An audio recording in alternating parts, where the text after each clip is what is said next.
Olá, meus queridos amigos, meus alunos, é sempre um prazer encontrar vocês por aqui. Hoje nós vamos tratar um pouquinho nesse vídeo sobre o poder aí, né, dos estados, órgãos públicos, né, a formação desses principais órgãos públicos. E, inicialmente, é importante lembrar que a nossa Constituição Federal, ela vai dividir os poderes em três: executivo, legislativo e judiciário. E nós sabemos que esses poderes são também divididos em escala, na escala federal, escala estadual e na escala municipal. O poder legislativo, inicialmente, que é o que nós vamos começar a falar sobre ele, o poder legislativo, ele é exercido na esfera da União, na esfera federal, né, do governo federal, ele é exercido pelo Congresso Nacional. O Congresso Nacional é formado pelo Senado e pela Câmara dos Deputados Federais. O Senado é formado por 81 senadores, enquanto que a Câmara de Deputados é formada por 513 deputados federais. O mandato dos deputados federais é de 4 anos, o mandato dos senadores é de 8 anos. Então, dessa maneira, nós sabemos que o Senado, então, se renova numa eleição 1/3, elege um senador por estado. Na outra eleição, daí a 4 anos, se elege 2, né? Então, ele se renova em 1/3 numa eleição e 2/3 na outra eleição.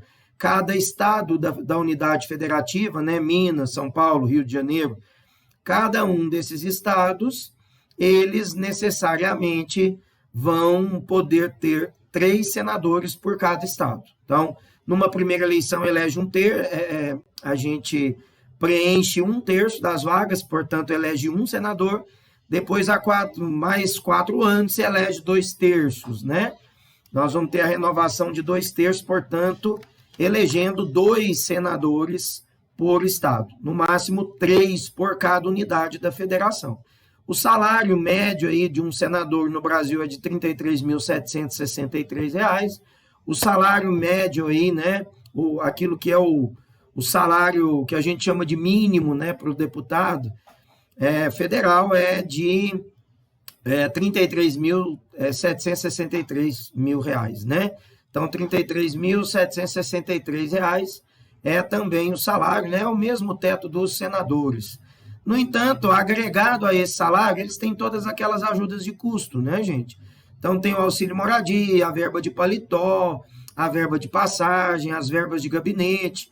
Em média, então, um senador chega aí em torno, né, aproxima seus ganhos em torno aí de R$ 130 mil por mês, enquanto que um deputado federal em torno aí de uns R$ 140 mil por mês. Além dessas duas esferas, nós vamos ter a esfera municipal, que é formada pela Câmara dos Vereadores, né? Portanto, os vereadores aqui em Minas Gerais, na cidade de Uberaba, de onde eu estou falando, da minha cidade, nós vamos ter a Câmara formada por 21 vereadores. Os salários desses vereadores no passado era aí em torno de R$ 8.500, né? R$ 8.400 e pouco, né? Para essa nova legislatura que inicia a partir de 2021, enquanto que o salário do presidente, né, da Câmara de Vereadores é em torno de R$ 14.100, né? Olha, a eleição do Senado, da Câmara Federal e também das câmaras de vereadores é feita pelo voto direto. Nós vivemos numa democracia representativa, é aquela em que o povo vota e elege aqueles que serão seus representantes. Então, o papel do Senado é representar os estados, por isso que o número de senadores é de 3 para cada estado. O papel do deputado federal é representar o povo daquele estado. É por isso que a gente só vota nos candidatos do nosso estado. Então, em Minas Gerais, onde eu estou gravando o vídeo, nós votamos nos candidatos a senadores pelo nosso estado, candidato a deputado federal pelo nosso estado. Eu não posso votar num candidato a senador no estado de São Paulo, não posso. Apenas aparece na nossa urna eletrônica os candidatos configurados na urna eletrônica, cadastrados para o estado de Minas Gerais, tá bom? Como eu disse, os senadores representam o estado, enquanto que os deputados federais representam propriamente o povo daquele estado. É por isso que lá no prédio do Congresso Nacional, nós vamos ter aquele prédiozinho, né, do Senado, em que nós temos um prédio e do outro lateral o outro, um do Senado e um da Câmara. O pratinho do Senado Federal ele é voltado para baixo, enquanto que o pratinho da Câmara Federal é voltado para cima, né? Exatamente para representar essa ideia. O Senado tem o pratinho, o copinho ali, o pratinho voltado para baixo, porque o papel do senador é representar o interesse do Estado para o qual ele foi eleito. Enquanto que os deputados federais têm o pratinho voltado para cima para representar a audição, o papel dele é ouvir os anseios populares, né, da população que o elegeu ou a elegeu naquela unidade federativa, portanto, Minas Gerais, São Paulo ou Rio de Janeiro, né, seja o estado que for, e ele, então, tem que representar o interesse do povo daquele estado que o elegeu ou que a elegeu, certinho? Esse é o sentido, então, do prédio do Congresso Nacional. Nós temos um prédio, um lateral ao outro, um copinho do Senado para baixo, porque cabe aos senadores o interesse do Estado, enquanto que o copinho da Câmara Federal é voltado para cima, no sentido de ouvir os anseios, de captar os anseios do povo que elegeu esses deputados, né, federais, tá certo, gente? Olha, a variação de deputados, ela tem a ver com o número de habitantes de cada estado. O estado, né, a unidade da federativa que tem mais deputados federais eleitos é São Paulo, tem 70 deputados federais eleitos, enquanto que Minas Gerais é o segundo colocado com 53 deputados federais. O terceiro seria Rio de Janeiro, com 46, e depois o estado da Bahia, com 39. Então, há uma proporção, de acordo com o número da população de cada estado, vai abrir um maior número de vagas para deputados federais, tá certo? Então, hoje, no Brasil, como o estado de São Paulo é o estado mais populoso, ele tem direito a eleger 70 deputados federais. Minas Gerais vem em segundo lugar, elegendo 53 deputados, né, pela unidade federativa de Minas Gerais. O eleitor, então, gente, ele vota nesse candidato do seu estado, né, e esse compete ouvir os anseios do povo. É por isso que, em geral, os deputados e os senadores, eles trabalham em Brasília de terça a quinta, porque a segunda-feira e a sexta-feira eles vêm para suas cidades, seus polos locais, para que possam ter reuniões com as lideranças do seu município, da sua região, visitar cidades, visitar prefeitos, né, ouvir ali os anseios dos municípios pelos quais esse deputado federal está ali representando em Brasília, não é? E a natureza do deputado federal é importante porque é ele que vai liberar emendas, né, para aquela região, liberar, né, apresentar projetos de leis que possam representar os anseios do povo, aquilo que é uma necessidade específica numa determinada região. Apresentar pedidos ali, por exemplo, emendas com relação ao orçamento, com relação à abertura de um hospital para aquela região, a liberação, né, de recursos para comprar viaturas para a Polícia Militar, para aparelhar a Polícia Civil, né, para trazer ali uma unidade, talvez, né, da Polícia Federal para aquela localidade, para manter uma delegacia da Receita Federal. Recentemente, Uberaba acabou perdendo, né, o polo da delegacia regional da Receita Federal, né? Segundo consta, teria ido também essa regional da delegacia para a cidade de Uberlândia, aqui nossa vizinha, né? Isso demonstra que a falta de um deputado atuante, de pessoas que vão buscar ali, né, representar a sua região, é importante. Quanto mais deputados, quanto mais políticas que há uma afinidade com os governadores, tanto melhor vai ser a atração de recursos e o desenvolvimento de políticas públicas que vai atender aquele município, um determinado povo, aqueles que precisam propriamente do papel desse político, já que a gente vive numa democracia representativa. O povo precisa que o político que ele votou possa representá-lo, possa levar até o Congresso Nacional os anseios de uma determinada região, de uma determinada cidade, também apresentar projetos de lei que acabam trazendo ali melhorias para o povo em geral, para o comércio, atração de indústrias, de recursos, geração de emprego. Tudo isso é papel específico dos senadores, mas principalmente dos deputados federais, tá?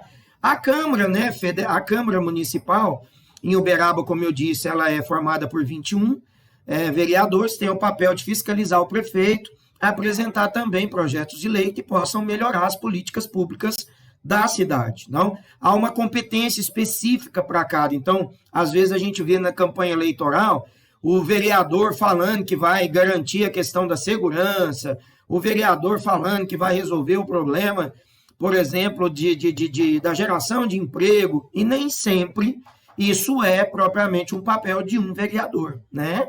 Há competências específicas que são dos deputados estaduais ou dos deputados federais ou senadores, e não cabe propriamente ao vereador legislar a respeito daquele tema. Exemplo, trânsito. Trânsito é uma matéria de competência da União, não é de competência dos municípios e nem do Estado. Segurança pública, uma cidade que é mais ou menos violenta, a competência principal específica de garantir a segurança pública nas cidades é do governo do Estado, daquele Estado. Então, no nosso caso, em Uberaba, é do governador de Minas Gerais. Então, a gente vê, às vezes, candidatos fazendo campanha, falando que está com apoio lá do governador e tal, e, no entanto, o governador não tem olhado para aquele município, às vezes, exatamente porque ele não tem feito um papel adequado no que diz respeito ao investimento na segurança daquela cidade, daquele município, né? Então, há alguns momentos em que a gente vê a contradição de quem faz a campanha, de quem está ali se divulgando ou apresentando o seu nome como candidata ou como candidato. Isso é apenas uma reflexão, né? Que é importante a gente pensar, até porque isso aqui também visa uma educação política, visa a gente ir conscientizando o papel e a percepção do eleitor para saber exatamente qual é o papel de cada um, até porque para a gente não ficar aí acreditando em campanhas infundadas, né, políticas, em que a pessoa fala que vai resolver N problemas e aquilo não é da competência daquela função para a qual ele ou ela está se candidatando dentro daquele município. Para a gente encerrar aqui o legislativo, é importante eu lembrar que, por exemplo, nas câmaras dos deputados federais, há algumas comissões, né? A comissão permanente são aquelas como Justiça, a comissão de Educação, são comissões permanentes. Essas comissões sempre acontecem, elas discutem os temas, princípios daquela competência, daquela comissão. A de Comissão de Justiça, ela vai avaliar a validade da lei, a constitucionalidade da lei, os projetos de lei, fazer revisão disso, ver se aquele projeto de lei passar pela Comissão de Constituição e Justiça, quer dizer que ele está apto, que ele está dentro das validades, ele atende minimamente os preceitos legais para que ele tenha o que a gente chama na Constituição de ato jurídico perfeito. E aí, então, ele vai seguir adiante. Portanto, pode ir para o plenário para ser votado. As comissões temporárias são aquelas específicas que vão discutir um tema relacionado com o momento em que o país está passando, ou se for, por exemplo, no Estado, que o Estado está passando, por exemplo, o rompimento das barragens, né, que nós tivemos em Minas Gerais aí já alguns rompimentos, a questão de Brumadinho, a questão de Mariana. Então, monta-se uma comissão ali específica, temporária, na Assembleia Legislativa de Minas Gerais, para discutir aquele tema, para verificar como amparar o povo, né, aquilo que é necessário fazer, até mesmo de fiscalização por parte dos deputados estaduais, para impedir que novas barragens possam, por exemplo, se romper, né? Essa é uma comissão temporária, enquanto aquela matéria estiver sendo discutida e for realmente do interesse daquele Estado, tá?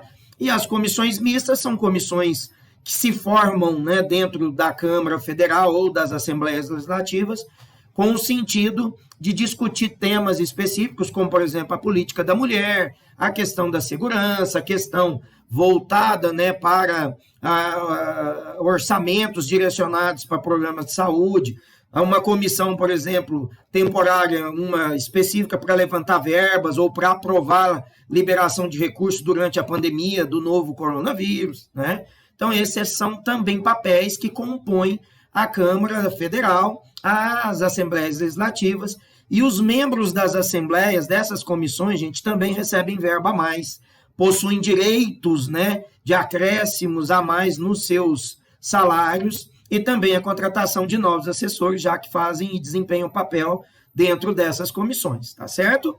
E uma vez que algum desses deputados, seja ele federal, seja ele estadual, que esses deputados não possam, por alguma razão, eles tenham que ausentar, né, do seu cargo, deixar seu cargo, ou falecem, ou são nomeados para uma outra função, o seu suplente é que automaticamente vai entrar no seu lugar, tá bom? Passamos então para o Poder Executivo, né? O vídeo já está grandinho, estou aqui de olho no relógio, porque eu não quero me estender muito. O Poder Executivo, ele é formado então por aqueles que vão executar as leis, vão aplicar as leis elaboradas e ao mesmo tempo fomentar as políticas públicas para melhorar a condição de vida. Se for a nível federal, é papel do presidente da República, se for a nível estadual, do governador, se for a nível municipal, do prefeito ou da prefeita, né, daquela determinada cidade. O presidente da República hoje tem um salário de 30.940, né, reais. Esse é o salário mesmo. É importante lembrar que o presidente da República tem um cartão corporativo, ele não é obrigado a revelar os gastos desse cartão corporativo e ele pode gastar nesse cartão corporativo como se gasta num cartão de crédito. Então, é uma questão que não tem muito controle. A grande maioria deles, né, às vezes tem aí problemas com o COAF, que é o órgão, né, federal, que vai filtrar as questões das relações econômicas, das relações financeiras, dos gastos públicos. Muitos aí compram briga, né, com o COAF quando liberam ou deixam vazar gastos nesses cartões corporativos, né, que com certeza, como não tem controle, pode haver abuso sim, né? E o presidente da República, ele mora, ele tem todas as suas despesas pagas, ele não paga para comer, não paga para vestir, não paga transporte, os funcionários da casa dele é tudo pago. Então, quer dizer, os 30.900 aí é exatamente para ele guardar, porque toda a finalidade do salário dele ele não tem. Ele não precisa comprar especificamente boa parte desses gastos, até porque ele tem um cartão corporativo, como eu já disse, né? Os governadores, eles têm aí, em média, né, o salário do governador em Minas e São Paulo varia um pouquinho de acordo com o número da população. O salário maior é o do Paraná, R$ 33.763, né? O salário de um governador no Paraná. Um governador em São Paulo, R$ 23.050, e no Rio de Janeiro, 19 mil e pouco. Minas Gerais, em torno de 27 mil reais, né? Também tem todos os seus gastos pagos, também tem seus cartões aí corporativos, enquanto ele estiver na função, em viagens de representação de seus estados, eles têm essas despesas pagas por esse cartão corporativo, né?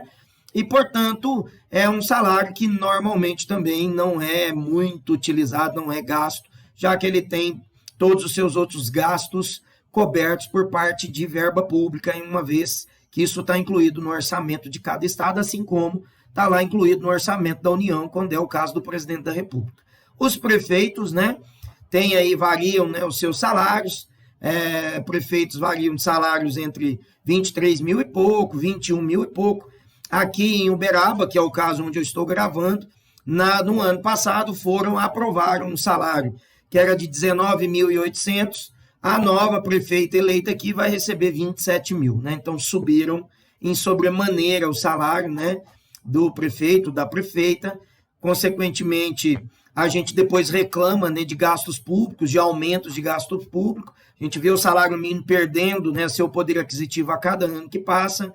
Passamos aí por períodos difíceis com a pandemia, estamos ainda, o ano próximo vai ser um ano ainda difícil, né, e mesmo assim, né, tivemos gastos nos salários de funcionários públicos, enquanto que alguns estão sem receber aumento há algum tempo, né? Tem setores, tem setores aí administrativos, seja da União, seja do Estado, do município, que não recebem salários. Mas os políticos, vez ou outra, eles aprovam aumento nos seus próprios salários, né? De uma maneira, às vezes, até generosa, né? Digamos, de passagem, tá certo? Além disso, gente, é importante lembrar que os presidentes da República, eles trabalham com os ministros, né? Tem lá vários ministros, ministro de Ciência e Tecnologia, ministro da Justiça, ministro das Relações Exteriores, ministro da Saúde, ministros da Cultura, do Esporte. Os ministérios fazem parte do primeiro escalão e depois tem as autarquias, os órgãos públicos federais, como Caixa Econômica, como o presidente do Correio, presidente de bancos, né, públicos da União, que também são nomeados, presidente da Caixa, presidente do INSS, todos eles têm seus cargos, né, e depois tem os membros do segundo e terceiro escalão, que também são de nomeação do presidente da República, que vão normalmente colocar pessoas dos partidos ali da sua base, ou para manter votos, né, favoráveis ali, ele vai nomeando parentes, amigos, apadrinhados, né, dos deputados, senadores, determinados cargos ali, dentro desse primeiro, segundo, terceiro escalão, exatamente já pensando na governabilidade que cada presidente ou presidenta deveria ter e precisa ter, né? Assim também acontece as comissões dentro do Estado. O Estado tem a Secretaria de Justiça, Secretaria de Educação, Secretaria de Segurança, que também funcionam mais ou menos como os ministérios. E dentro da cidade nós vamos ter também os secretários municipais, que vão gerir a pasta de recursos humanos, a de controladoria, a pasta de educação, a pasta de justiça, etc.